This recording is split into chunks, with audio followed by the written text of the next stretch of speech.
Okay, so this is another question and answers video, and before I commence, once again, um, if you want a private consultancy service, want to consult me privately regarding Pojo vehicle, for whatever reason, yeah, it comes with two options.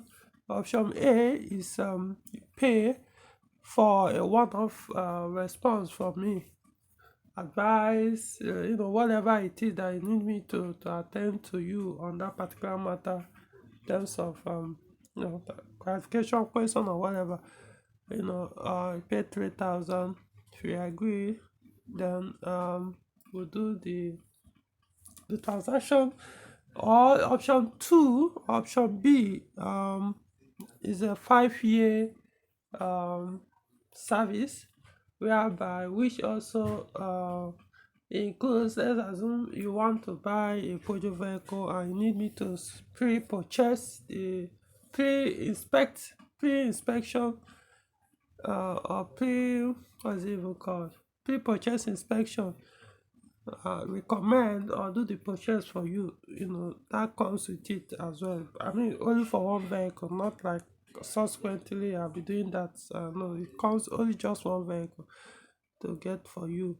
And also, that's you have like 5 year consultancy service as well. So that comes at a higher cost, 50,000 naira for now. So either you choose option A, one off, question 3,000 naira, option B, 5 year full consultancy service or pre-purchase inspection. Okay, which comes at 50,000. So that aside, so let's start with this one. This a compliment someone sent to my WhatsApp. Um, it was, yeah, attach this image, which is total for 7,000, 10W40, which is also B712300 as the certification. So it reads, "Thank you so much for your YouTube videos. Had my phone is serviced and the performance is amazing. Thank you."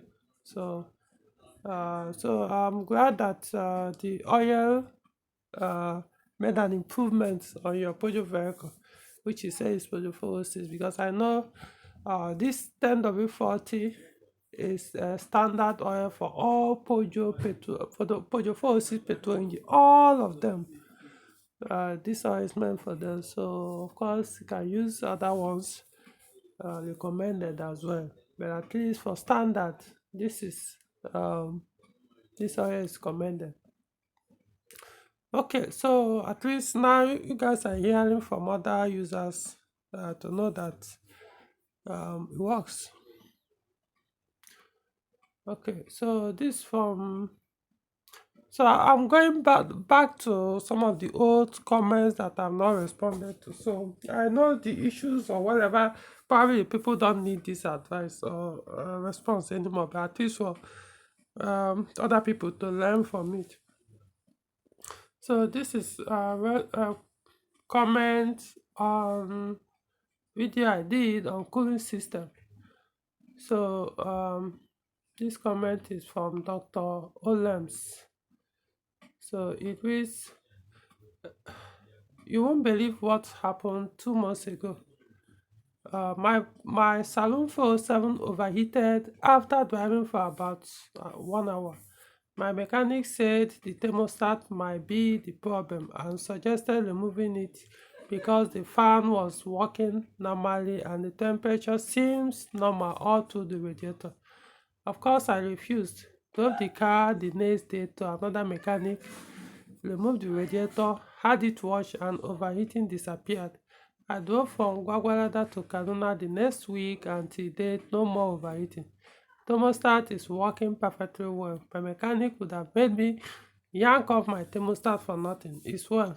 So yeah, um, like I said in this video and every other videos concerning Peugeot engine cooling system, please keep your thermostat. Do not remove them. I'm talking about engine cooling system thermostat. Do not remove them. If they fail, change them. Of course, eventually they wear out or fail, change them.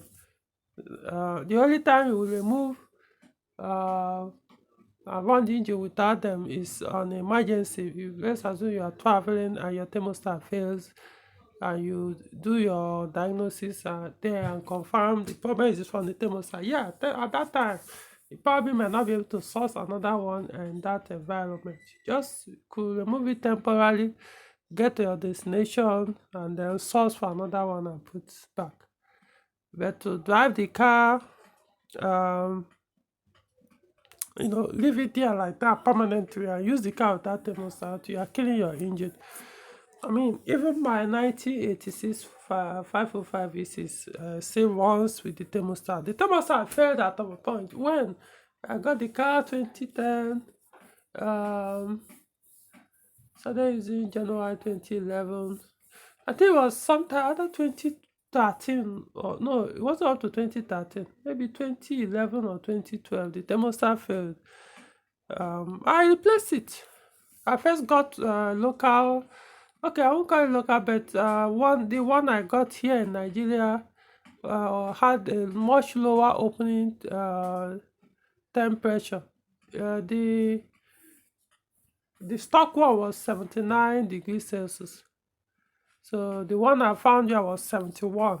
So it was running much colder than it should. I mean, the temperature gauge couldn't even go beyond 70 or so thereabouts. So eventually I ordered another one. In fact, I ended up ordering 82 degrees Celsius opening temperature from USA, directly from US. At that time, I had a friend in California. He was the one that helped me did the shipping. I don't think Amazon started shipping directly to Nigeria at that time. So you helped me did the shipping, mounted it. That's what is there till today. With 82 opening degrees Celsius, and yet it still stays around 90 degrees. So that my point is, keep your thermostat down. The engine is still there running. How many old? What's the age of the engine? How old is the vehicle? Even the new 2.0 liter engine I built for the 505, which is now for 504, which is a carburetor engine. I also ran thermostat with the engine when I first built it new, and it still has a thermostat. So the one I put there is 80. Is it 82 degrees Celsius? Forgotten. I think it's 82. So yeah, you see, thermostat is the engine cooling system. You need it if you want your engine to last for you. If you want your engine to perform better, if you want your fuel consumption to stay much lower as designed by the manufacturer, use your thermostat.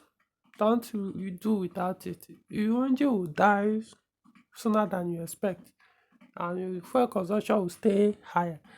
So don't always remove your thermostat once there's a small issue, overheating issue with your cooling system. Diagnose properly and know what the issue is. Okay, I know I've been saying so much about it. I don't want to waste so much time. So I hope you learn from this person that gave testimony, that advice I've been giving works. Okay, moving on. So this is a video I did on Peugeot 407 Coupe. So and then this comment is from Jack Bill, probably not a Nigerian. He says, I have this car. Hold on.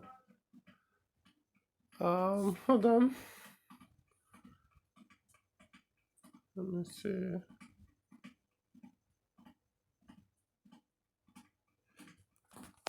Let me switch off this internet so I stop distracting us. Referring to 407 V6 Coupe. 148,000 kilometers, never be changed before. Papa also meant the ATF has not been changed since after 148,000 kilometer mileage. The dealer the dealer gear oil is very expensive. I believe he meant the OEM ATF or the recommended one. Basically the OEM is very expensive, around $62 per liter. Okay, they say I need 4 liters. Yes, the because you are referring to the AMCs. So you say you have this car 407, because I know all 407 coupe. Uh, the only for at least for petrol, only the V6 has the automatic gearbox. The four cylinder doesn't have. Four cylinder is EW12. That's the only first cylinder engine you find with 407 coupe. So that one came standard with 6-speed manual, no automatic. So the only petrol you find with automatic in 407 coupe is the V6.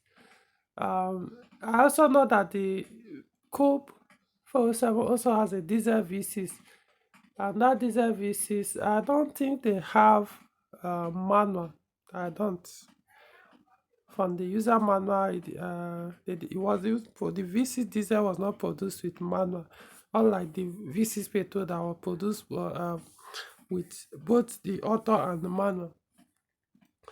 So, and I also know that coupe diesel 4 cylinder is 2.0 HDI. So all the ones I know I've seen online were all manual. So I can't confirm for sure if they produce diesel 4 cylinder in a coupe with automatic.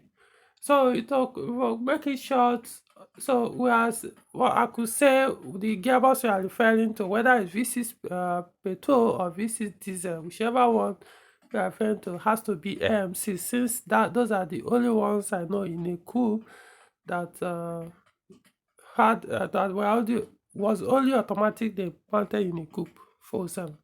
Okay, so for the AMCs, the recommended oil is very much available here in Nigeria, but not okay. The OEM is there. Last time I asked, but just like you pointed out, it's expensive. It is expensive.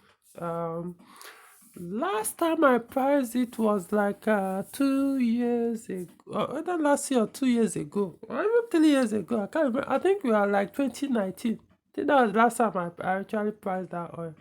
Because I know it was available at Pan Kaduna at that time. So that time was around, is it 9,005 or 7,000? I don't know. It was around that price then. So you could imagine how much it will be now. So I done videos on them. So one is it AM6? This gearbox is they will last up to, let's just say between 60 to 80. So changing in my not 148 hours, the gear started giving symptoms of when it comes to do better than AL4 and 4HP20. So, however, it shouldn't be taken for granted. If you take it for granted, like I say, probably it will fail on you before it hits 80,000 kilometers, not to take 100. So at that, I'm even surprised for what you're saying that it hasn't been changed at 148. It's supposed to have started giving some symptoms of failure. So that's from what I've observed users here. I know people that bought 407 V6 with this gearbox and less than 100,000 kilometers started misbehaving. So but the truth is they changed the oil and the fault went away. So you must not focus on that OEM, that expensive one. There's this talked about this Toyota ATF type T4 is recommended as long as it's a genuine one. Manual, there's one manual or ATF, is it 821? Forgot it, I don't know the model off head. I know it's manual ATF, so we can also use that one. You can search for it online to know which of them is 8 something something.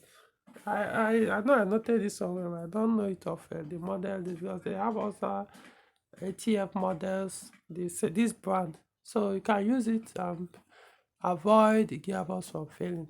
Okay, moving on. Um, okay, so this is a post I made concerning uh okay, I've forgotten what I did about this. So anyway, so let's move lead what this person said. This is from Henry Alaba. Hey bro, here, hey bro, Henry here in Port Harcourt, Nigeria. I have a 406 Peugeot with EW10. I believe it meant EW10 J4 engine. I noticed a gradual shortage of engine oil, and after I've serviced it, and there is no obvious smoke from the exhaust. So you said you notice a oil shortage after you service the engine, that after you change the engine oil. But you didn't state how long after you did the service that you noticed the change. By how long? I'm not talking about how many days, talking about how many kilometers the car was driven before you now noticed the shortage. Was it immediately, or in fact 20 kilometers after, go on and on. There is no obvious smoke from the exhaust, but black soot in the exhaust pipe.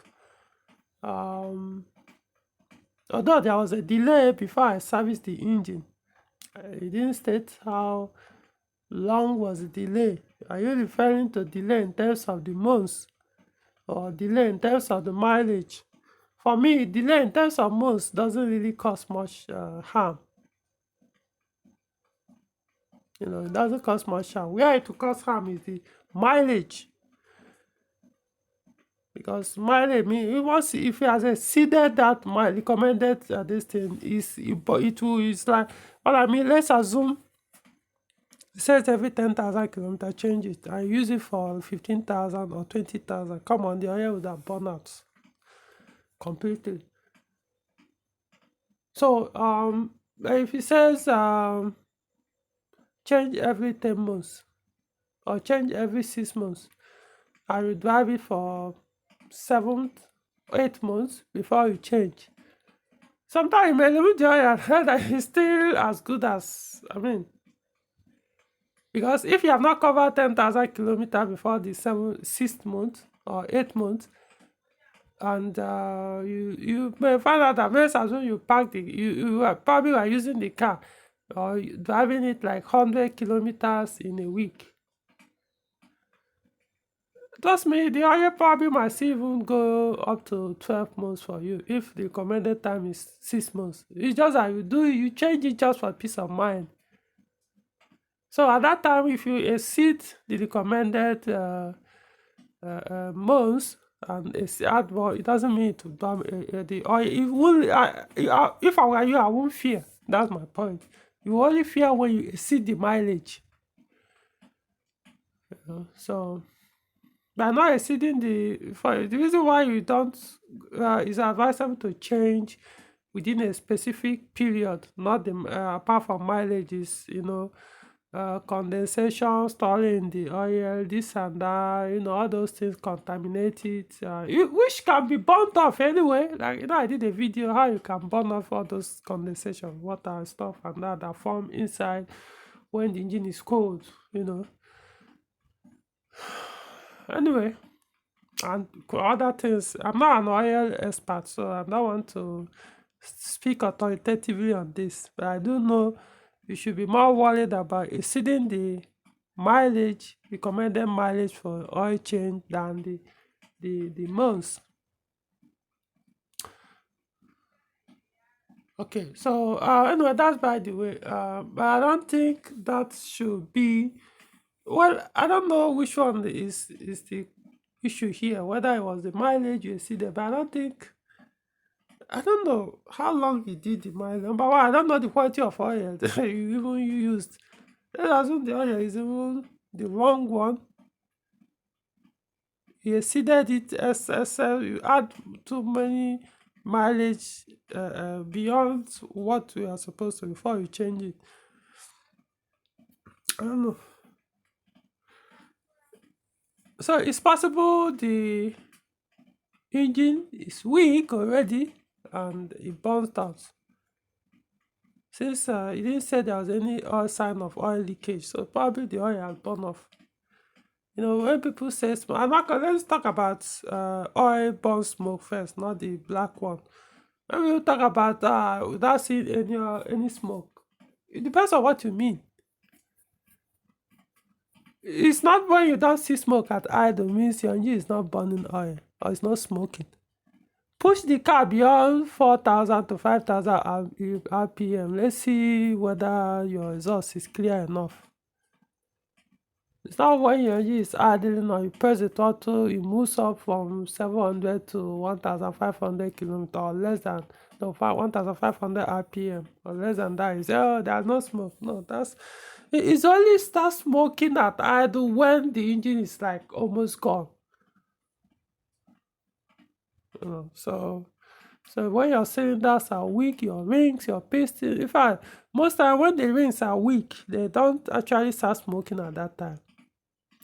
Usually, I'm not saying, I'm not saying this authoritatively, but I know when it becomes that bad and you start smoking with engine at idle, it's almost like maybe one of the rings has broken or the piston has cracked. If something is already, or the piston has worn, both the rings and the piston are worn so badly that it has gotten to that bad.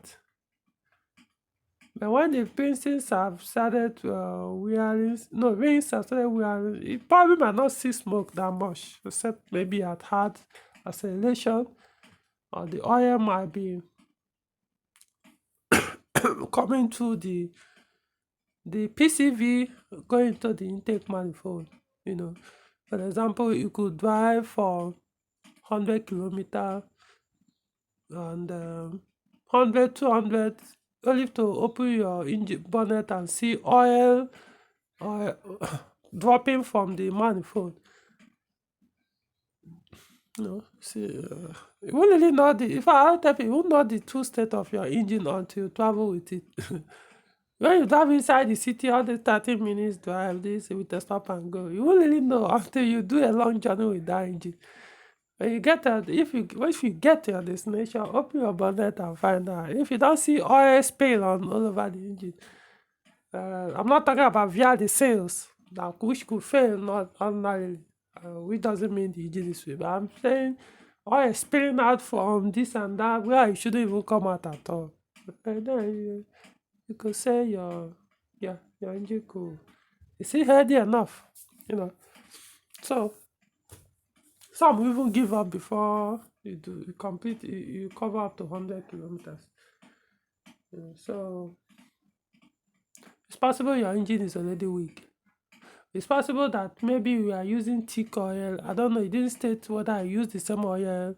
Maybe we are using thicker oil, maybe like 20W50. I decided to switch to lighter oil, which could be the recommended one.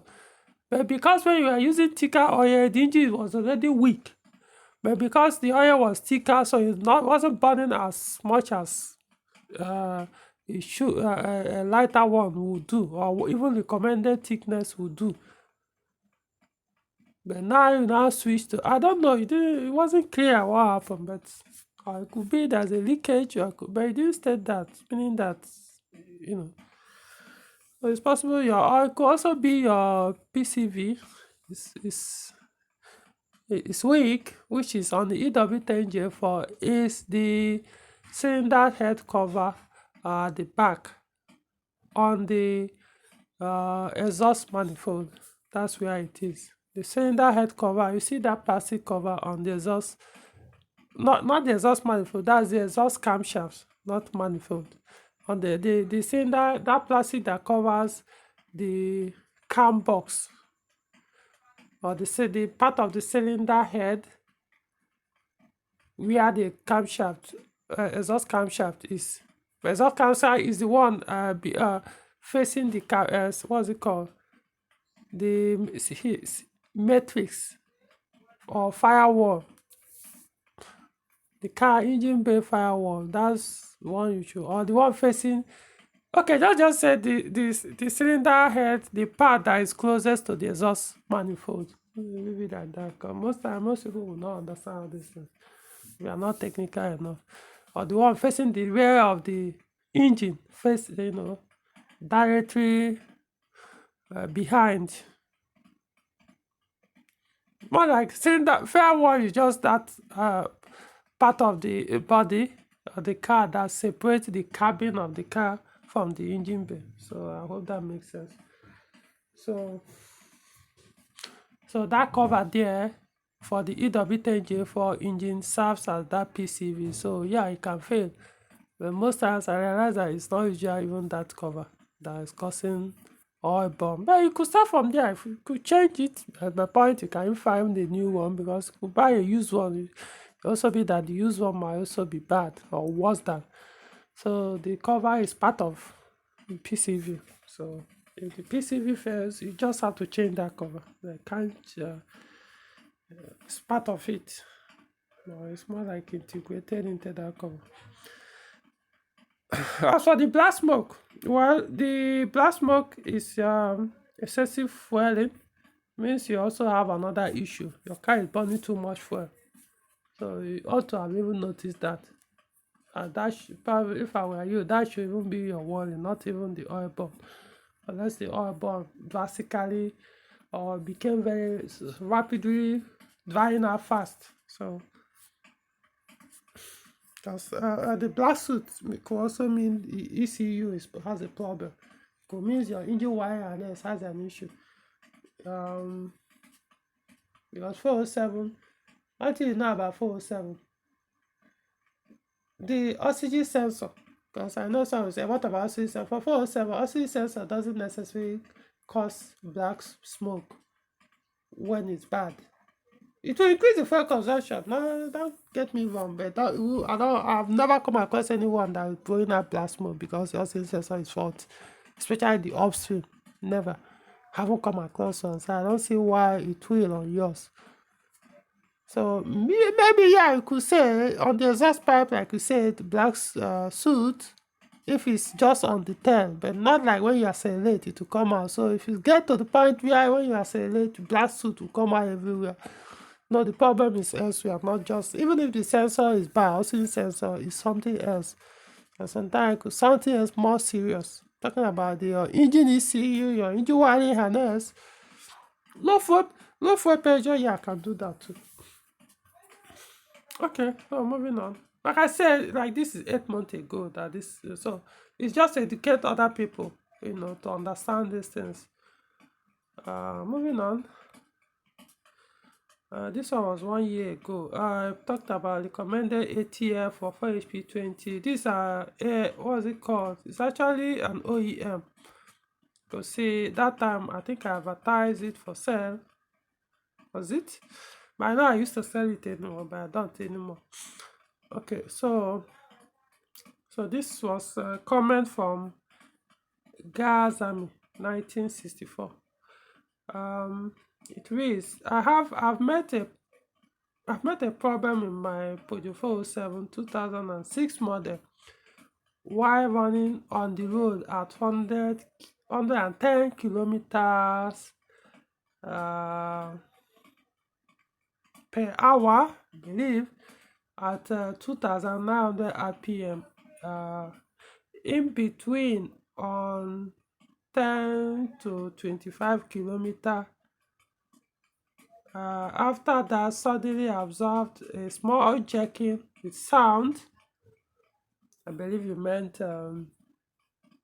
this loud thought or this. I don't know. Okay, let me finish. So I observed a small jerking with the sound and also speed simultaneously, having go below 100 kilometers per hour. But RPM goes to 3,200. After that, I've give oscillator more. I believe you meant accelerator. I've give the accelerator more the RPM only ways, but speed not go more. Please give your valuable advice for me to solve this problem. Okay, I think I understand.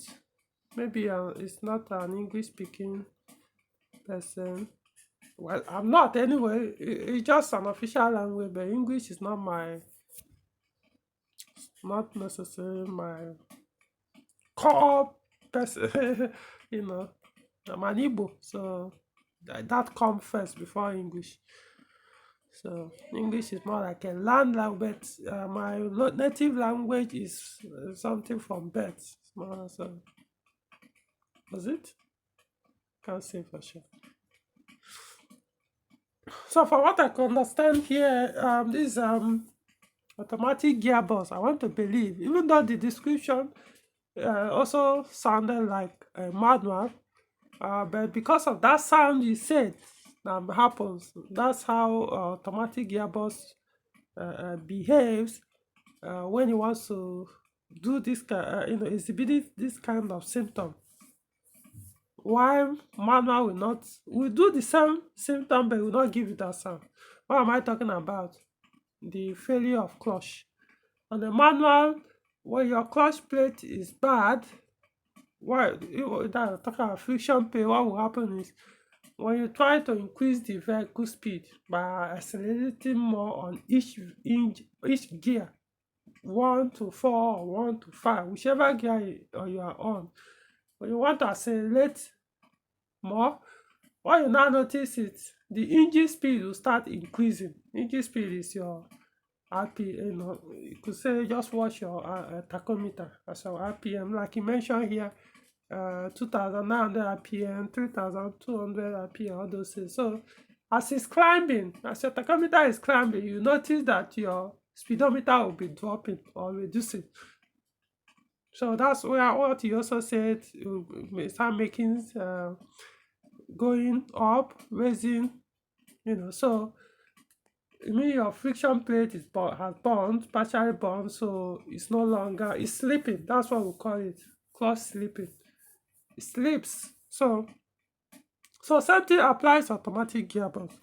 One thing I can't confirm for sure is you said your car is 407 2006. We are not specific on which engine model to know which gearbox model you're talking about. So I don't know which of the automatic. However, I know they have something like that. At least I know AMC's AL4, I think. Yeah, I know I've seen the one of AMC AL4. They have, I don't know whether they call it clutch in these gearboxes, AMC's and AL4.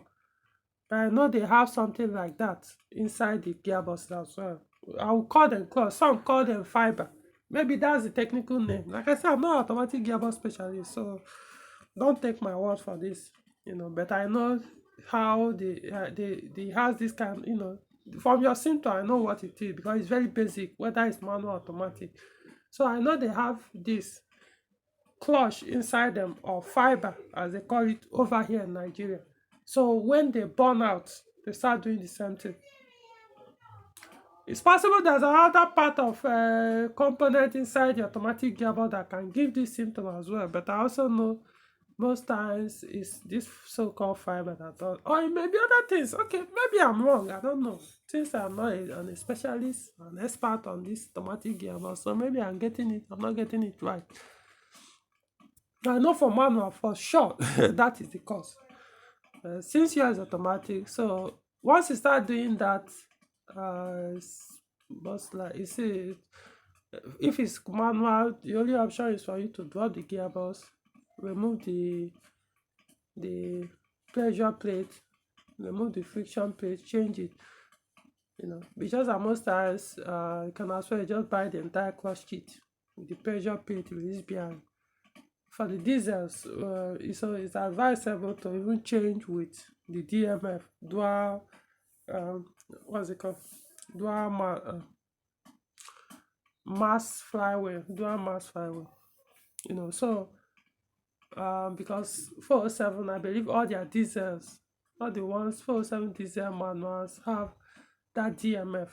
So in fact, from what I've gathered, they actually fail more than the pressure plate or the friction plate or release bearing. So it makes looks unwise to change friction plate, knowing that the DMF will be probably about to fail as well. So just do it once and for all. It's just that it now makes it more expensive to buy the kit.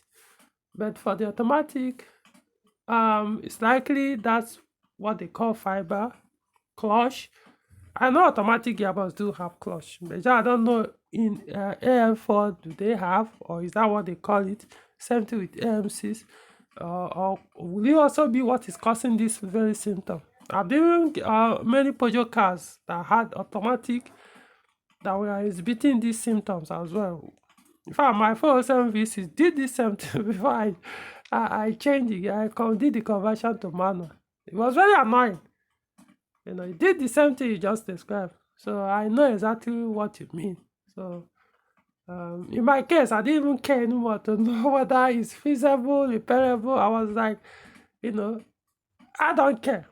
You're out. You're going out. And it's not like you're going out, you're going out of the vehicle for another automatic gearbox to come in. No. For good, no more, nothing like automatic again. And that was it. Since January, I'm almost 10 months now. Okay, so my point is you may end up replacing that gearbox. It can be repaired, So I don't know where you live, but sometimes like the cheapest thing to do is just get another gearbox, mostly used, because you may not be able to get new one. If you have the money, you repair.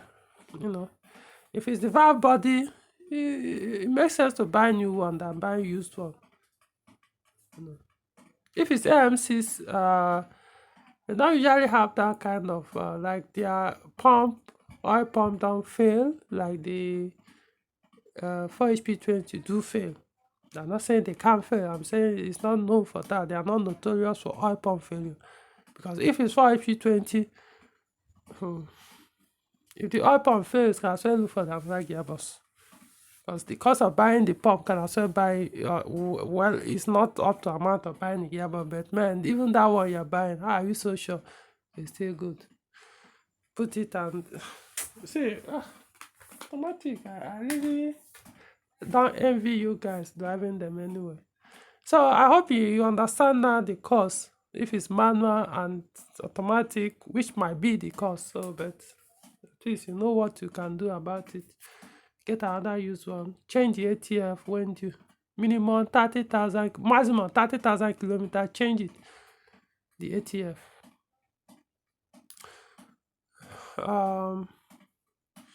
Is Peugeot 407 cheaper to maintain than Peugeot 607? I think I did this video long ago. Okay, it says here 1 year ago. Okay, I'm not sure. It's just that the comment was made a year ago. And it was made by Olumide Oluloya. Yeah. So, Liz, what is your advice on which one to buy, 407 or 607? And which one is more preferable between manual and auto? Oof. I don't know. Anyone, I have both. So, I have both. I don't know how to say it, which one to go for, not to go for. Because both of them are serving different purposes for me. So I can't tell you this purpose is better than this one because I got them. Because I need those experiences or purposes both are serving me. Let me put it in a different way. Most people who are not really into cars, as in, the normal people that drive cars, all they want is, can you start and move, get to my destination? So what I'm saying, when I'm saying, serving different purpose, they'll be wondering, what kind of purpose are you talking about? Is it not just get you to your destination? So that makes you, I will say, you are not a car person as much as you think you are, if you think that way, because, if by now all you do is just start and drive, you can't tell between this and that. Different experiences are behind each vehicle steering wheel when the car is in motion. Then I can't be able to explain certain things because there are things you just have to be able to tell by yourself. Trying to explain it to you is like will sound too abracadabra because it's something you have to experience and feel to understand. So it will be a waste of time trying to explain it. If you're not a car person, you are not. And there's nothing wrong with that. It's just that we all can be same thing. I mean, so that's how it is. So there's having different purposes and I'm having different experiences in both. So I can't tell you. So it all depends on what do you want. Which purpose do you want? Same thing you could say 406. They all have their purpose. You can't say 407 will serve you the same way 406 will serve. No. You can't say 406 will serve the same way 407. It's not. They are both like, in fact, the 407 and 406 like two different vehicles. Completely. It looks as if they are not made by the same manufacturer. The only difference now, the only similarity, if I will say, will now be more like the mechanicals. Mechanical is basically like the engine, the transmission, honestly. Every that is like, yeah, I could say small similarity on the electric cars, which is more like, if you ask me, I would say it's just because of the BSI. If not that BSI unit, which is even which is different too. The BSI and 407 is also completely different, but I could say, it's probably it's just the same technology.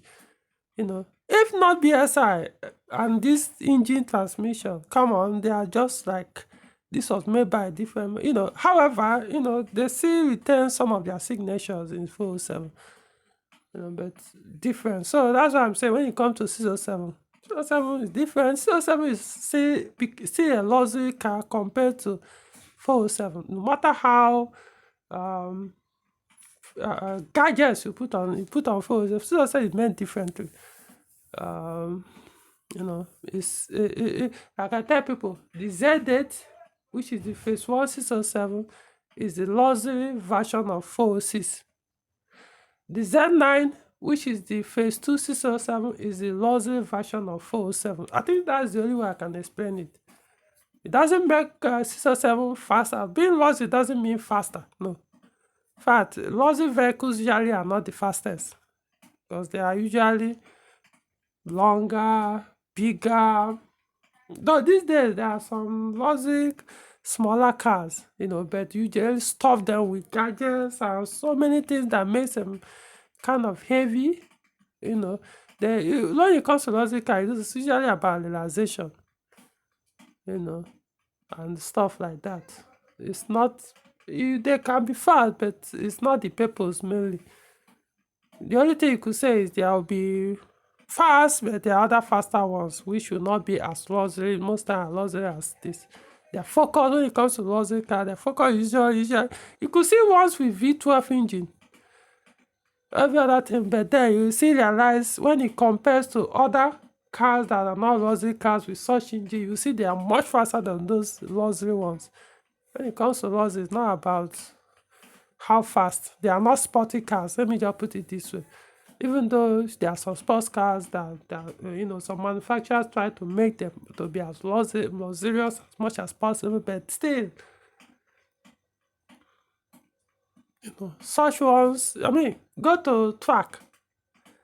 When you go to people that take their car, that actually have dedicated cars for track, you see that basically those cars are empty. Even they remove even the basic things. Some even remove power steering to reduce the weight. That's my point. Luxury cars, they stuff them stuff inside. So 407 is different. 407, I don't know how else do I explain it. My Z9 is a car you could start and be moving. You won't know the car is moving. No, joke apart, as in very quiet.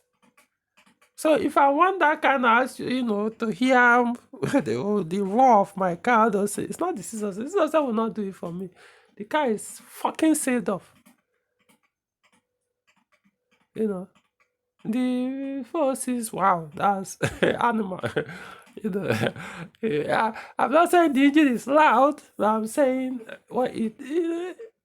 the wind noise is enough. It's not set off like that, the other one is you hear, you're speeding, the road noise, the wind, everything will find a way to come into the car. So that's how it's made. F407, okay, kind of in between, sort of, between the 406, 407. It's not too loud, not too this. However, the coupe, they are actually loud. For some reason, I don't know. Maybe the exhaust, I don't know. So they kind of louder than the. I can't say for sure. Yeah, but I think they are, because all the coupes I'm driving, yeah, they are much louder than the saloons with the same engine. So, not necessarily the wind noise. I think it's basically the exhaust. I think it's the exhaust. I think their own is a little bit different. I can't say for sure. I've never actually did that research. But for some reason, they are much louder than. Remember, these are basically they are not sports cars. They are meant to be used as sports cars. So they are designed in that manner. So I know at the end of the day, it's like I'm not telling you which one to go for. I can't tell you that because none of them is bad. I don't know what you want.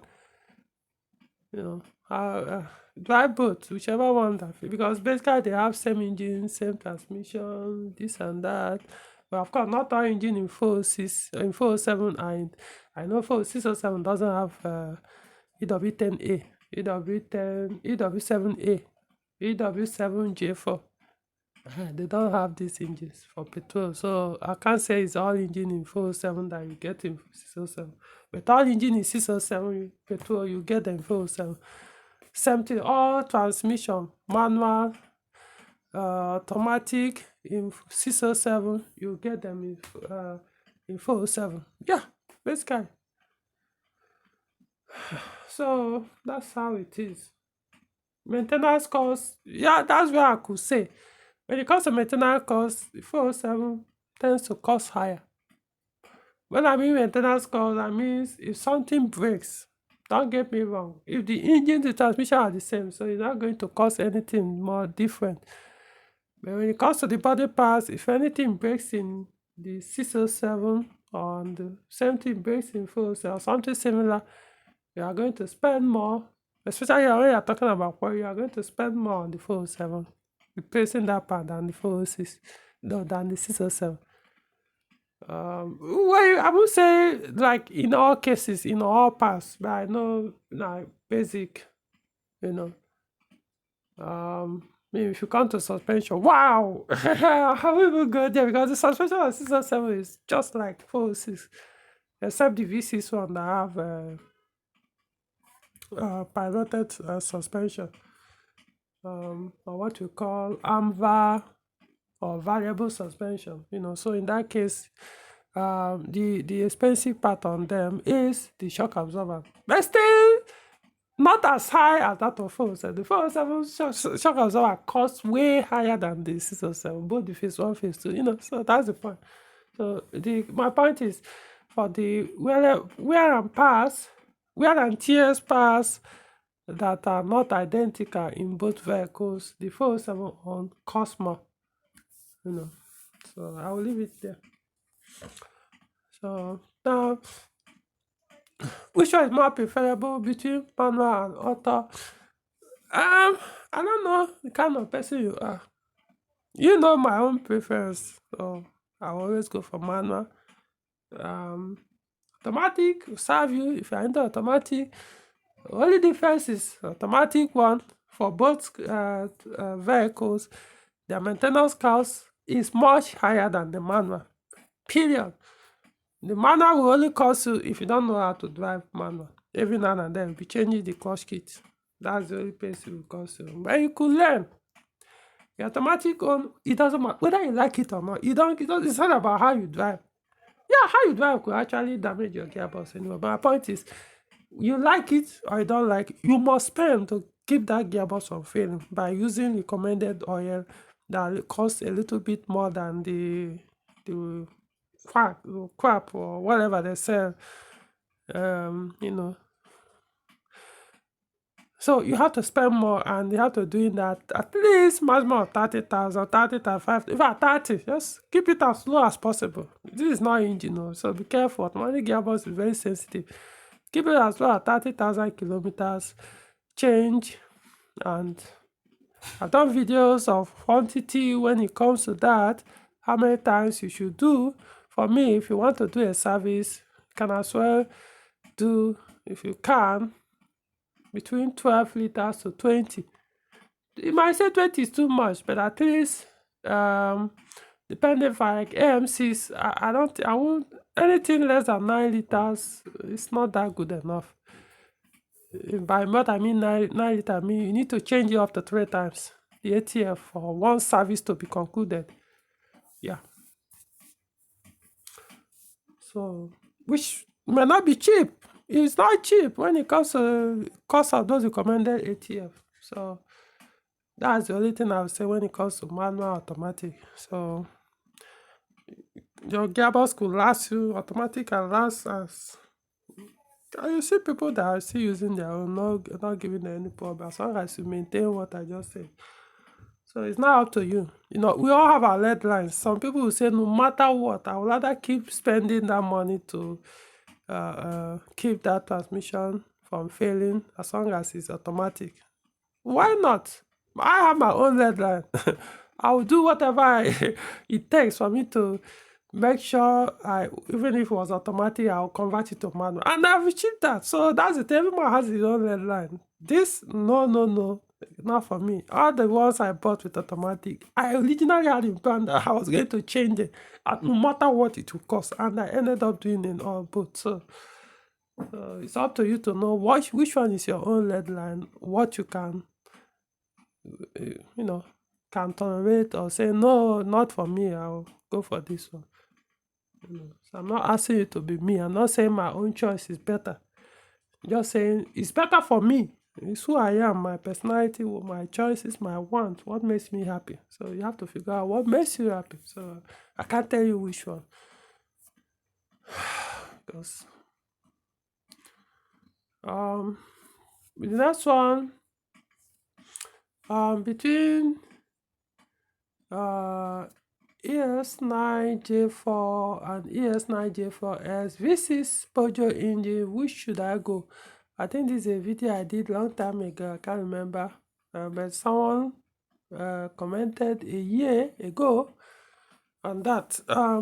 This is Roger Smith, and the comment was, hi, thanks for the information. My car is a 1996. The only problem I have with the ES9J4S is the electronic throttle body. And for those who don't know, ES9J4S is a PR engine. PR engine is a Peugeot Linot engine. So this one also is a V6.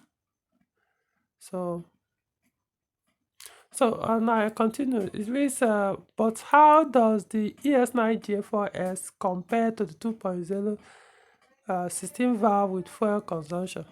Come on, this is not fair now. I don't know why people are so. It's so basic. Why do you have to start comparing almost a 3.0 liter engine with over 200 HP?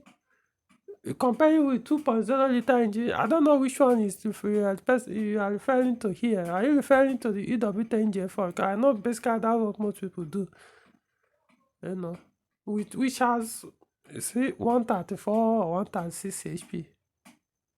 Do you expect that the one with high HP will have same consumption? Especially that margin. See how big the difference is on the power, HP, the torque. I know the ES9J4S has 285 Nm. The EW10J4 is about 200 Nm. I mean, see the difference. So you can expect the consumption to be the same. More power means more energy needed. How do you get that energy? It's not by air, just air. Air comes in, yeah, but something has to burn. Mix it, as a fluid has to enter. And those additional 2 cylinders are not water that is entering there, burning them. It's something. The only thing you could say is what's the difference? What you could have said is how wide is the difference, not by trying to say, oh, how does it compare to. See, whenever people come to me with this, okay, VCs, does it consume for? I always tell them, you are not ready for VCs. Whenever it comes to that, I will never waste my time trying to explain to anybody that comes to me and say, please, compare VCs consumption. Does it consume too much fuel than EW10J4? I'll tell you, go and buy EW10J4. When you are ready to VCs, you realize you won't ask me that question. There's no point. It's pointless. If you want power, you go for power. If you can't afford to fuel, you sell it back, get another thing else. I don't know. There are people that drive V8. There are people that drive V12. So don't this so fixation on every small thing. If you want this, if you want power, even everything we do in our life, apart from automobile, power comes with a cost higher than without power. Even being a leader in this thing, it comes with its own high cost. We all have various field of maybe you make a living. You work in an office, you have a business, you are head of your business, your office business. So those things. The responsibility it takes to own a business, to be the CEO of this, to have your this, to be head of a unit in your office or this and that. It's a big cost. Or they all have their so can't be. That's why I say in everything I apply logic. That's how. I don't know, please. I'm not going to explain to you the difference, Jelly. If you want VCs, go and buy VCs. But yeah, once you are so keen on fuel economy, forget about VCs. You are not that type. We are not ready. Maybe you can never be because don't forget about people that want power. Go if what you want is destination to destination. There's nothing wrong with that. So just be happy. Stop looking at other things. When you get into that, then next day you start complaining. This guy is consuming too much fuel. When I was using EWT, I wasn't doing that. Yet you are busy every day on the throttle, matching it, enjoying it. But then you come back and say, hey, this guy is consuming too much fuel. If you don't want, leave it. So I can't respond to that. I know I wasted time trying to. I would rather beat about the bull, waste my time than respond to this because I just want people to make use of their critical thinking. I think you use it. You find out that some of these questions, their answers are within. All right. Now, he said the only problem with ES9J4 is electronic throttle body. That's a lie.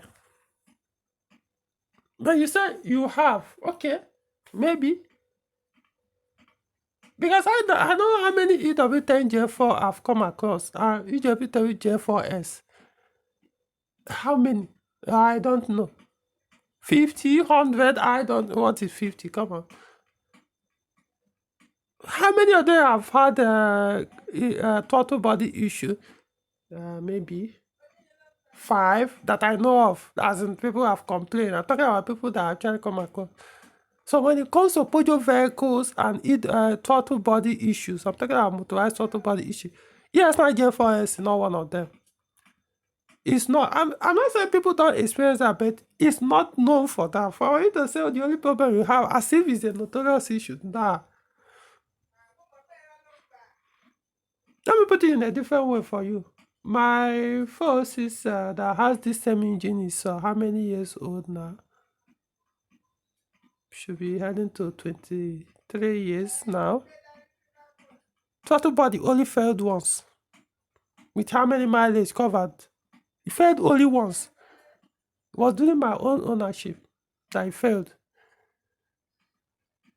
After it has covered over 200,000 kilometers. Oh, okay. No, I think it was, it hasn't covered, I think it was about 190 or so, I've forgotten. About 200,000, maybe it was around that time that I failed. Can't remember exactly. and that was it. Change, you put a used one. That's what is there. I didn't even buy a new one. What are my other ES engines? Why haven't they failed? Do I have to come to EW engine? Oh, I don't know who. Maybe you did not. I don't know how exposed you are with Peugeot engines, because if you are comparing, okay, let's go there because you said 2.0 liter engine. So I believe you are referring to EW engine, EW 7J4, 10J4, A, 10A, 7A. Let's go there. Motorized throttle body, right? Why don't you ask the EW10 users that have motorized throttle body how often have they replaced their throttle body? I'm not saying all of them have, but it's often, as far as I'm concerned. I mean, this, should we talk about EW10A? Wow. Even the EW10, in fact, this day got a point that people, especially here in Nigeria, are now using the cheaper one, which is EW10J4 throttle body in place of EW10A, because they are cheaper. So don't say EW10, ES9J4S issue you have is the motorized throttle body. It's not. It's not known for that. You could use your own for years without that throttle body failing. Eventually, it will fail. It will wear out. But you are most likely looking at about 200,000 or over 200,000 before you even talk about having issue. Maybe it could fail less than 200,000 kilometer mileage. But I'm saying, for if you could last it up to that mileage, you can't say it's an issue or that car is known for notorious failure. So it shouldn't be a problem.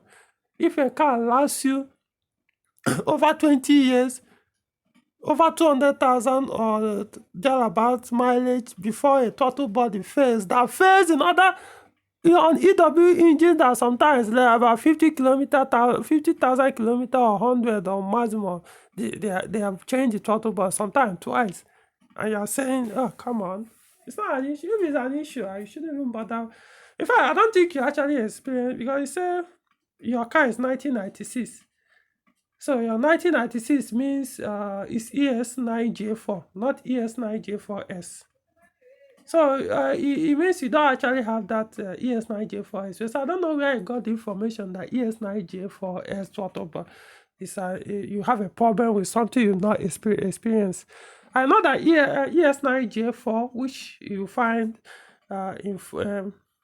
which were produced around that time, 96, 95, and thereabout.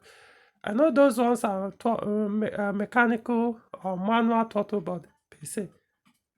So they come with their own issues as well. I mean, what's it called? IAT, not IAT sensor.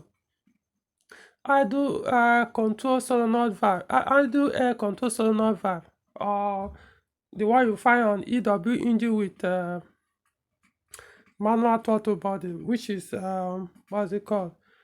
Stepper motor. That troublesome. See that headache. Is it one that is reliable? A stepper motor that gives users wahala. Come on, it's not.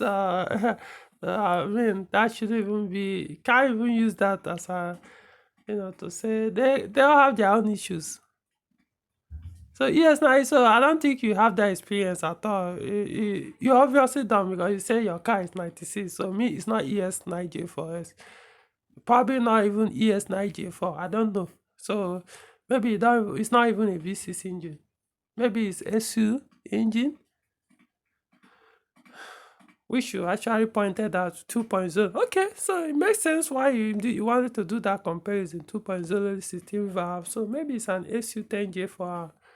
Okay, can make sense that way. So your assumption is wrong about ES9J4S throttle body. It's not correct. They do fail, but that is like once in could come across out of 10 users of ES9J4S, only 1 or 2 would have experienced that failure. Other ones. So hope that answers your question. But for the fuel consumption, forget it. If you are ready, you test your VC. You just go and buy VCs. If you are looking for fuel, if the fuel consumption of, if you You can't deal with any car that consumes more than the 2.0 liter petrol engine. Then don't bother. Just stick with it. Don't bother about V6. You are going to regret it.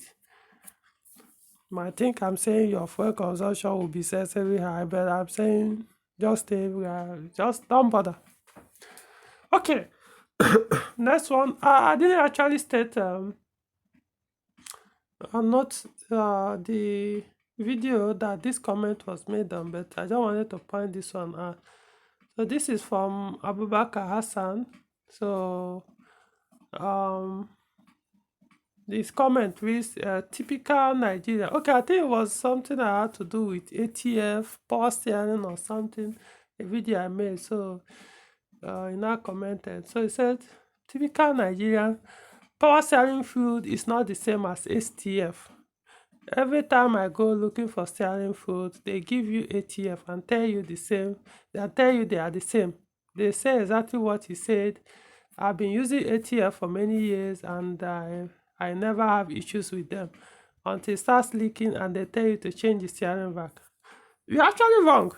You're trying to correct. I don't know, maybe you are referring to me. Only for you to, if you're actually referring to me on that video where you said until he said exactly what he said, because that means like you are referring to me. It means you are ignorant of what you're actually talking about. I mean, you're trying to correct someone that he lacks zero knowledge. Okay, let's assume you are not referring to me anyway. Because but for what you're saying, you are wrong. You are completely wrong. For Peugeot vehicles, all the way back from my 505 V6, 1986, to I think up to 406 era, is about 2004. So this is what they recommended for their power steering. We are all ATF. So you don't know what you're talking about. I didn't have time to pull my user manuals, service manual, all those things, to start to take pictures and show them as I'm talking now. What Peugeot recommended were all ATF, automatic transmission fluid, for their power steering. Peugeot is not Japanese cars. It's not these other brands. They are not saying. I don't know what they recommend, and I don't care. I don't drive them. What I drive are Peugeot, at least as of now. So I can't tell you what other people recommend. I know there are fluids that are specifically power steering fluid. But however, Peugeot said this ATF and they work. It's not about, okay, Peugeot made a mistake. No, I've been using them for years and they work. They don't damage any steering system. They produce those steering systems to work with automatic transmission fluid. Now, what Peugeot does is, or did at that time, they will say, oh, use this particular ATF model. Oh, use this particular, I know, like for 406, I think it was 8042 for 406. Remember correctly, but it should be. I mean, basically, every 406 user by now is supposed to have a user manual. Go and check your user manual. User manual that was produced by Peugeot, given to people that bought them brand new. Go and check it there. You could go online and check. If I'm not correct, I hope other people, maybe they could comment on this video. 8042, total 8042. Maybe it's not the 406, I can't remember. Then you also see some like my 505 on what was written there. Was it ATF Desson 2 or something like that? Yeah, I think they just wrote ATF 40. I think there was one particular model recommended, but they just put the Desson 2 or something.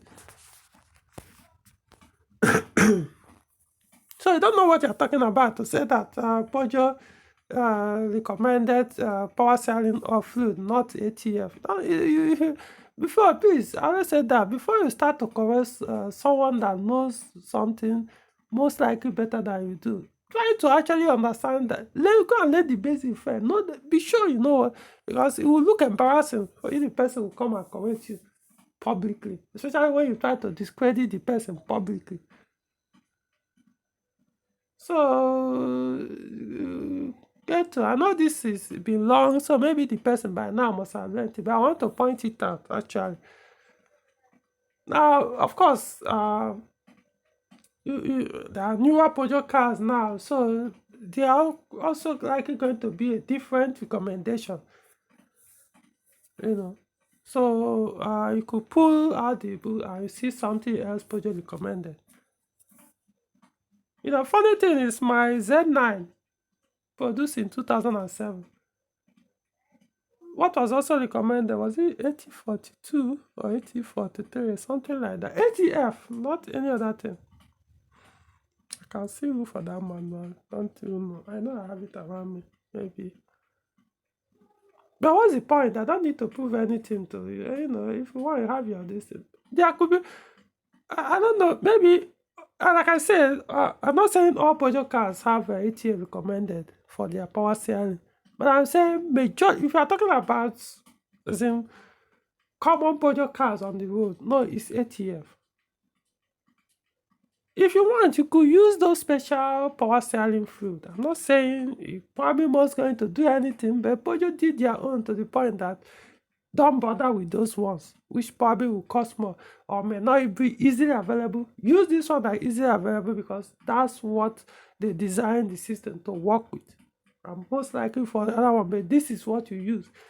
Their power steering, they don't make it to be so complex that it needs a special ATL, a special fluid to work with it. No, the Peugeot don't do that. Other brands might, but not Peugeot.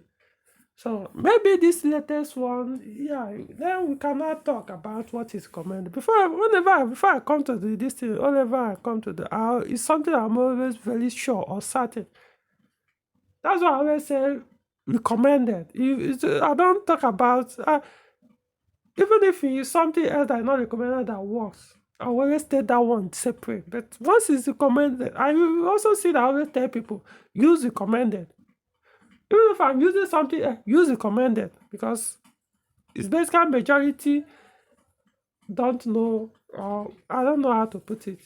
So instead of trying to do trial and error, which I might be able to figure out on my own that there's something else that can actually work, or maybe even better, like some of this conversion I've done on my own car. But I'll still tell everyone that cares to listen, do go for stock. Buy one that has not been converted from one engine to the other, because I might do it for my own car and take my time, no matter how long, and spend whatever it takes to get it to the factory condition or factory state with the conversion. But some other person might not. So to avoid all those trouble, please go and buy the one that has not been touched, so I won't start complaining tomorrow, this and that.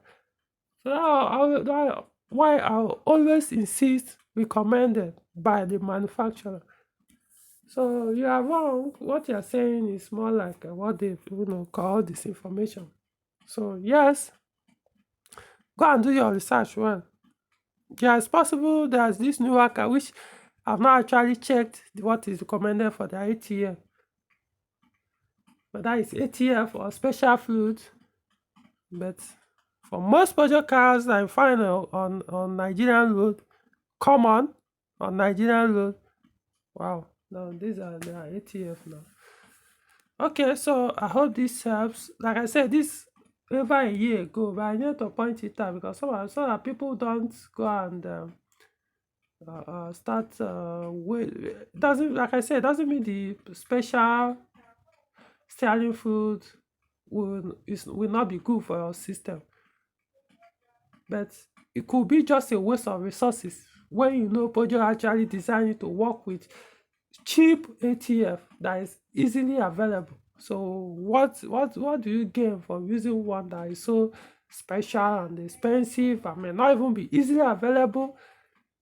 So hope this clears it. So this other one video I talked about engine cooling system, how to breathe air out from Peugeot cooling systems. So the comment I want to talk about on it is this one that was made by Samuel Onyedeji. That was 2 years ago. It says, thanks for this video. Is there any need to jack up the side where the expansion tank is located before bleeding? Also, my cooling system has 3 bleeding points. Which one will I lock first during bleeding? Waiting for a response. No, please, you don't need to jack any side for Peugeot vehicles. No, these are maybe there are other brands that I think there are brands that does that. Their cooling system, you have to do that to bleed them. Not for Peugeot vehicles. Peugeot vehicles, just like I talked about in this video, you need to search for it and watch it. You understand? I did a simple explanation on that. You know. But the most important thing I would say, to build Peugeot system, the engine must be cold. So you must be cold, otherwise you won't get it right. Next thing you said, but before I go, just don't go and waste the time, start jacking anything. No, it's not for policy. They do their own cool system different.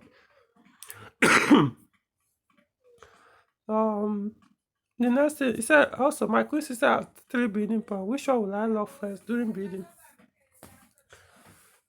I did that video, so it's better you go back and watch. I explained all those things in that video, so I'm surprised you are still asking the same question I've already answered. I pointed out, It all depends, because I know not all Peugeot cars have 3 breathing points. Some have more than 3.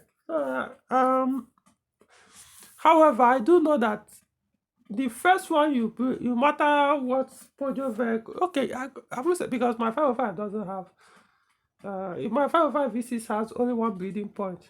The SM1A engine, the 2.0 liter engine, carburetor engine, that also has 1 breathing point as well for the engine cooling system.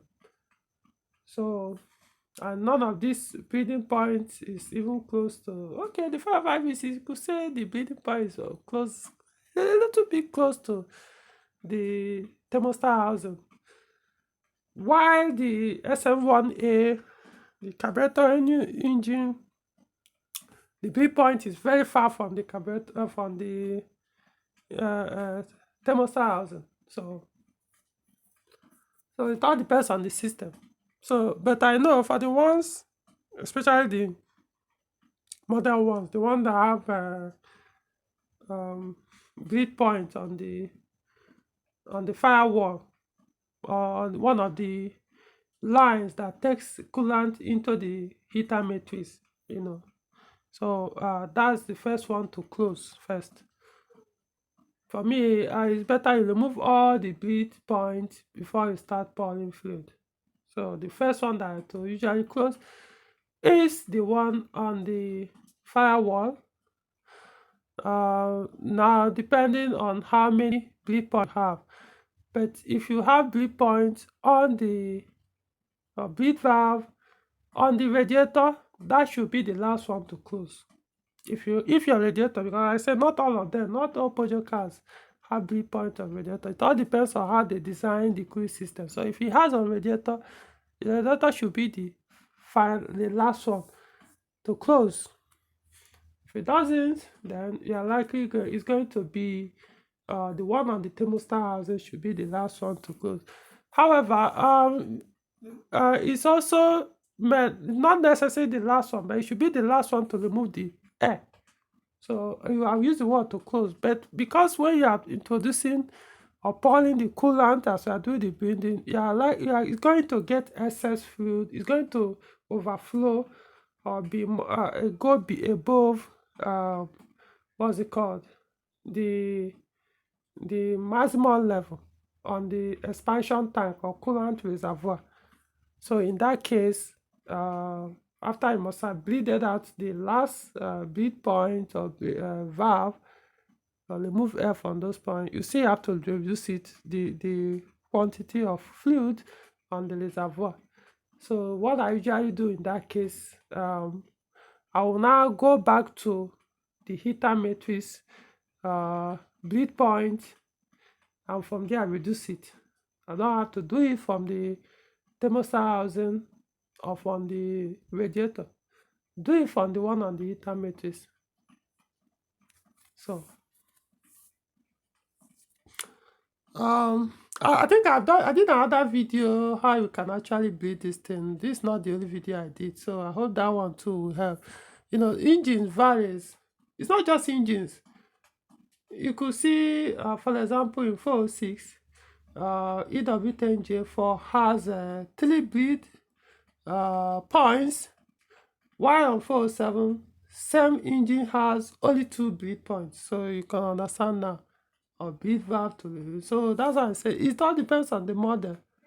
But no matter what, whichever model, as long as you have that heater matrix bead point, thermostat housing bead point, the first one to always close while you're bleeding is the one on the heater matrix. Once the air there is out, the next one to follow is the thermostat housing. Then if that one is out, because if you don't bleed out, if you don't close the heater matrix, the thermostat housing, the air on the radiator, if the radiator is meant to bleed, the air on the radiator will not come out. No matter what you do, it will stay there. So you need to close those two before the coolant or level will be able to rise on the radiator and push out the air via the radiator bleed point. So it all depends on how they build it. The ones that don't have it's done such a way that the air will go to what's it called? And there's one small hose that usually connects the expansion tank to the radiator. So push the air out from there. Okay, I hope this helps. Okay, so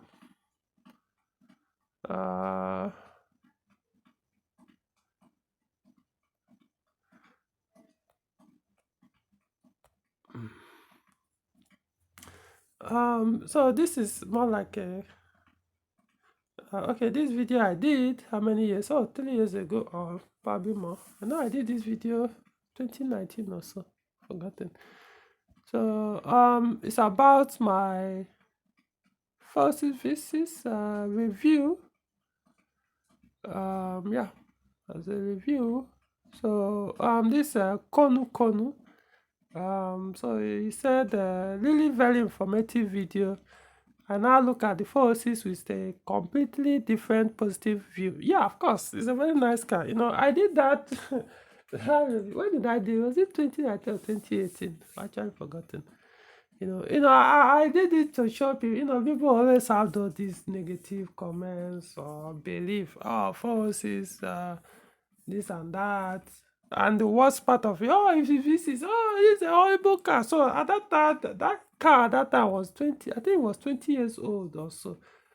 So I was like, let me just do this. So people will look at this and, we always say, this guy, some will say, once he gets close to 100,000 kilometers, the electrical will start messing up. Some will say, the engine is always overheating. I remember one stupid and ignorant post. I would say a stupid post from an ignorant person. Maybe it's a better way of putting it. Was it on Ireland? The person said that one notorious thing or one common thing about 406 is that all their bonnets are usually bent on the tip. He said why? Because they're always overheating, so you always be opening your bonnet. That's stupid. That's why I say it's really very stupid, and I wish some people would know how stupid they actually sounded. Making stupid comments, meaning that probably has never even touched a 406 in his life. If he did, maybe he was one of those people that bought a messed up, abused ones, or maybe he's still abusing his vehicle and not generalizing it. So every 406 is always overheating, stuff like that. So I did this review. I know I pointed out almost 90. Okay, was it 90? I could say 80%. I mean, I can't remember my exact words in this video, but I know I was doing that review, going around the car. Now I realized that, man, most of the things on that car are still from brand new. When the car was produced brand new. Yeah, this is about 20 years old. I mean, a 20-year-old vehicle. Yet, basically everything is still there. Yeah, I know I've changed some things myself. And when I bought the car came with a logbook. So everything that it was only like only one owner that owned the car from you before. So I'm like the second owner. So everything that came in the book, service manual and even the receipts, all the work he did, with the one he did at the dealership, the ones he did after warranty, he did off dealership, everything. He put everything in the booklet that came with the car, user manual, service manual, so many things. I mean, everything was there because, of course, it was actually a Swedish language. The car was actually bought new in Sweden, but eventually was shipped from Hamburg, Germany, to Nigeria. You know, so I don't know whether the person eventually located to Sweden or was sold in Sweden, but found his way to Germany before it was shipped to Nigeria. So my point is, everything I had to now go away, started going on and started translating all the languages, the timing belt, he only changed timing belt once, and the mileage he changed it, everything. See, it was like the person that used the car was someone like me. Documented everything. So that's why I say I know every pin that was done, removed, fixed on that car before I became mine. So I was feeling like I said, man.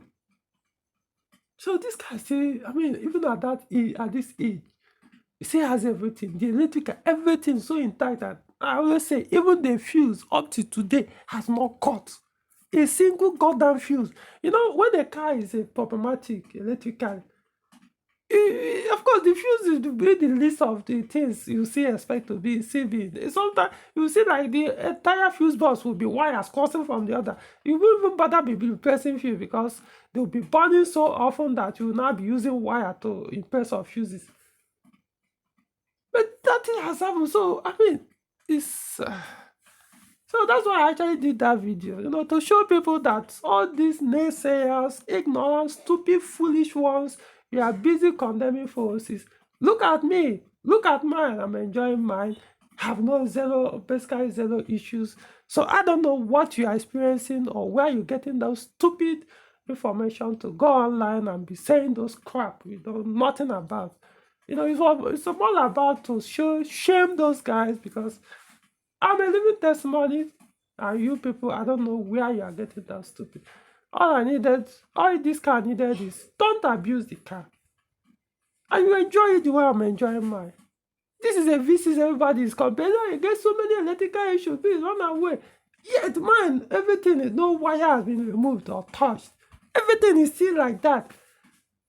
I've not touched any of the engine wire. I've not touched any of the wire on the vehicle. Everything is like tucked in the way the car was sold brand new. Why would they give me issues? No, that video, I may have to go and watch it again because I can remember that day. It was just, some of those things I would say, they were not planned. I didn't plan them at all. It was like I was walking around. It was my realization. Things started going. Wow, seriously, so this thing actually is still like this. This is actually like this. This is actually like this.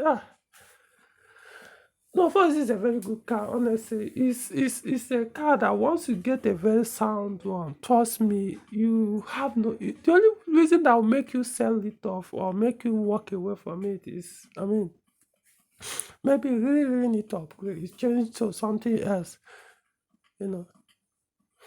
People like me, I don't have that kind of zit or shit. I would rather get something, add more than change. I found that there was a time I almost made the greatest mistake of my life trying to sell the car. Until people reminded me, yeah, thanks for reminding me it was a foolish decision actually that I made to sell the car. To show how foolish people are. They were looking at it. How dare you to price your car that high? Is it not a Nigerian used car? How can you expect to sell it almost this amount in Nigerian used car? Because to them, Nigerian used car is supposed to have been abused and messed up. Now everybody say when you are ready, please, I want to buy. You must be dreaming. That's all I can say. So yeah, this just wanted to comment on this comment. So yeah, get yours and enjoy yours. That's all I can say. I think that is the end. Okay. So to end this video, so if you have any question, comment you want to make, you want me to respond to, without paying for any of these options I mentioned before for consultancy services, just come post them on my YouTube channel. Videos are there, posts are there. I always once in a while make a time go through them and respond like I just did here. And sometimes I could go as far back as look at the ones I'm not that need what responding to and respond to it. Even if the person that has the question is no longer in need of those response, it doesn't matter. People will learn from it, as I believe those who watch this probably have learned something. Understand one thing. I know people always come to me as a solution provider. Like, oh, solve this problem for me. Oh, solve this problem for me. Oh, solve this problem for me. Please remove that idea from your mind. That's not my mission. Trust me, that's not, as in, I'm telling you what I intend from the beginning. That's not my mission to be solving your problems. Because I know there's nothing wrong with being a problem solver, because it could make money for you. But for me, that's not my intention. That's not my mission. That's not my purpose on what I do concerning project. What I do is see me as an example to inspire you to avoid getting into some of these problems people go to. So it's not so, because what I'm saying that realize a lot of people sometimes they try to come, I get so this, I cut them off. Because they think that coming with your problems, everything is good for me every time. Because what I realize that people will go and buy one messed up car. Oh, Lion King is there. I will dump those problems on him. I'll cut you off. I won't even give you that attention. That's why I tell people avoid abused cars. Because you don't buy them, you have to experience all these things. Yeah, there will be wear and tears. You'll just be solving them gradually as they come. But when you buy these messed up ones, wow. So my mission or what I do, my purpose has nothing to do with being a problem solver. All I do is see, don't do this. If you do this, you're likely going to experience this. If you don't want to experience this, do this, don't do this. If you want to go and buy mess, and then when you now come and feel disappointed out that I didn't give you attention, or I chose if I must give you that attention, if I must provide that solution for your car, that you have to pay me X, Y, and Z amount, that you get so offended. My charges are too high. I should also do it for free. I'm such a wicked person. So how can't I do anything for free for people? People and those, they are crazy.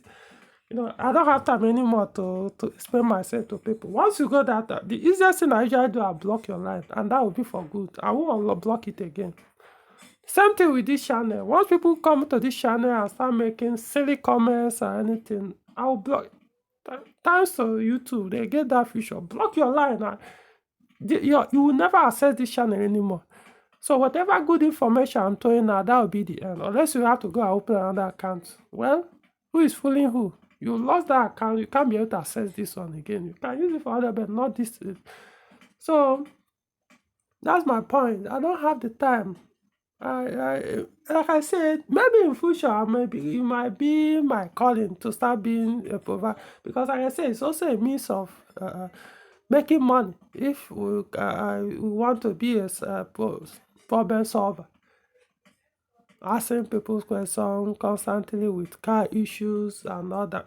That's why I say, if you want to do that, then I'll have to monetize it when you come to me privately. I will pay for that. For me to respond, people don't get that. It's as if it's not a big.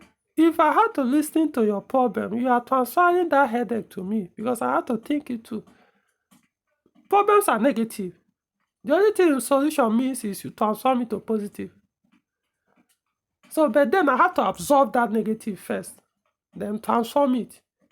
Sometimes I may not have that answer at that time. I have to research on it, read through so many negatives. People have experienced all those things before I can come to a conclusion, or think it through, sleep over it.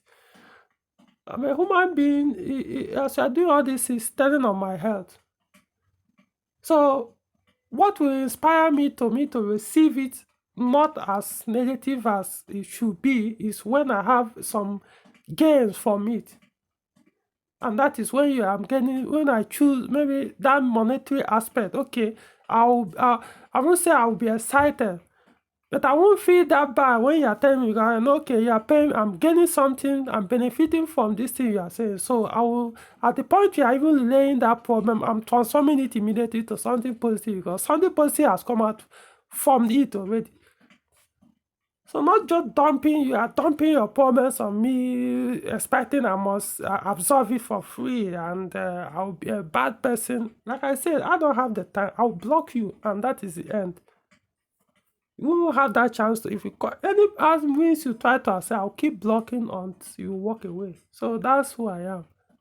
So I want people, do yourself a favor by avoiding buying all these nightmares people package and sell off in the name of budget vehicles, which sometimes could even cost as high as good ones. You know, if you don't know anything about how to detect these things, don't come to me if you can't afford, because there are other people that can inspect the car for you as well. Maybe even better than I could do. Even probably do it for you for free, or do it much less than I charge. Or go there, do your research, find out what are the things to look out for, what to do before you go and do. Not just go and jump in because then you come and start, let me go and give this guy, give him some peanuts. It will solve all my headache. That the car has almost like 1 million problems. I should be able to do it for peanuts. So please, I'm not begging. I'm just trying to make you understand that I'm not here to solve all your problems. I'm here to give you an example of how I enjoy my cars. They do fail. They do have fail. By what I mean is they do break down once in a while. You don't see me coming online bitching about them, complaining about them. I accept these are wear and tears. So as they break down, I fix them. The ones I want to, sometimes I talk about after I must have fixed them, or in the process of fixing them, I don't freak out. I expect that things must fail, no matter what. So when you're buying buy cars that you know that it should be just the normal wear and tear, not complex, compounded problems that are not even meant to actually exist on that vehicle, but they are introduced by the previous users, and then you buy, and then you start freaking out. And once you try to push the problem on someone to carry that problem on yourself for free, and the person push you back, to call the first thing to go out from his experience with that, since he's not getting anything from there. Because I'm not going to die for any form for high blood pressure because you think that's what I exist for. Because the people that have high blood pressure, that stroke, kids, what do you think creates all those problems? You think it just happens overnight. So when you're telling me all these problems, you think it means nothing. It has to be something I have to be able to accept without seeing it as a problem, because I'm benefiting something from there. No matter what it is, I had to feel something beneficial for me to be able to provide that solution to you. So if it's not there, don't bother. Like I said, there's a platform I created. Post your problems there, post your questions there. I will come there and respond. If in future I decide to make it run it as a business, fine, or without a business that I'll be doing it for free, fine. Everybody have their own way of, or I would say we're all shock absorbers to various things in life. different from other people. Some people probably can absorb this without a big deal, big deal like, oh, to keep throwing it, I can absorb it.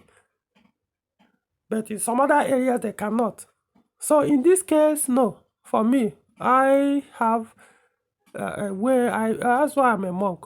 I look at this life, I realize that I can't deal with some of this crap people go through in the name of trying to succumb to the norms so that I do everything everybody say you should do. So I say, you know what, fuck all this. This is how I'm going to live the rest of my life until I'm done. So I know what I can absorb and the extent I can. And the ones I might not even see as a big deal. So if I want to do this, it's going to be on my own terms.